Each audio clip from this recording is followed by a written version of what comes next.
have to. I'm Kate Bennett.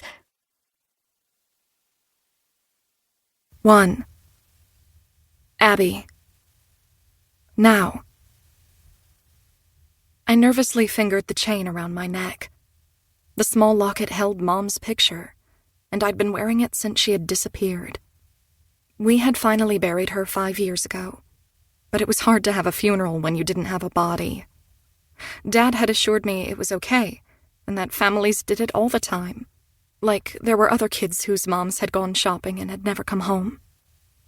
We had a beautiful memorial service instead of a formal funeral, and had buried the important parts of her, like her violin, and a video of her best performances, copies of letters she had written to Dad, and pictures of the three of us together on vacations and other special occasions. Things like that. But now she had come back to life. Nobody came back to life after they were dead. I still felt like I was at the end of a dream, waiting to wake up. I stared at the back of Dad's head.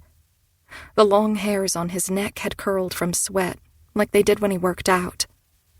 Only this time it was nerves. He sat in the passenger seat while Meredith drove, nervously bouncing his right leg.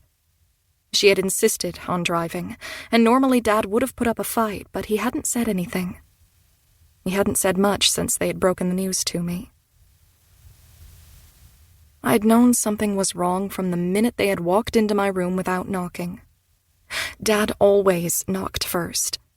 Meredith had been practically holding him up from behind and pushing him through the doorway.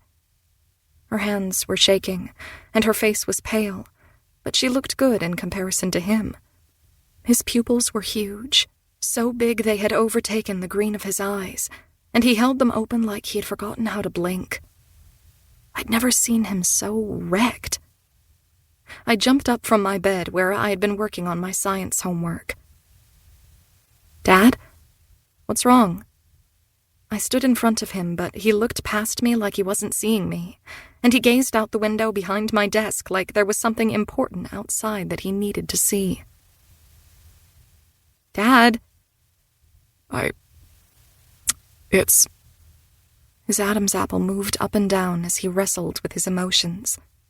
His face was ashen and slick with sweat. Was he having a heart attack, a stroke? Why were they wasting time talking to me if something was wrong with him? "What's happening?"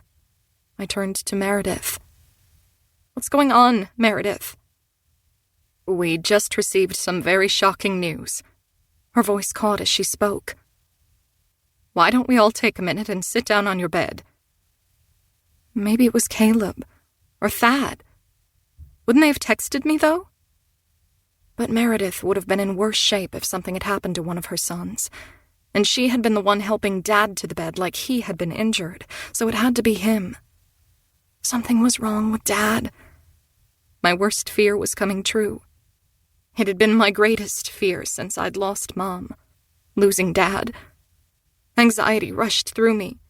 I tried to steady my breath, pressing my toes against my shoes to stay present, like my therapist had taught me all those years ago. I sat next to him, twisting my hands on my lap and waiting for one of them to speak. "Scott, you need to let Abby know what's going on." Meredith cut into my panic. Dad turned to me, his pupils still huge. He worked his jaw as he spoke. "They found your mother." "Mom." I flattened into the bed like a balloon losing all of its air. My limbs felt like they were coming loose. Is she... "She's alive," Dad said. I didn't catch much of what he said after. Something about Montana, because my head was spinning with hamster wheel thoughts. Now, as we sped down the highway, it was still spinning, as I replayed my memories and tried to imagine how Dad felt. It had been 11 years since Mom had gone missing from the Target parking lot. She'd disappeared like a ghost, with her keys in the ignition and her purse on the passenger seat. No sign of a struggle,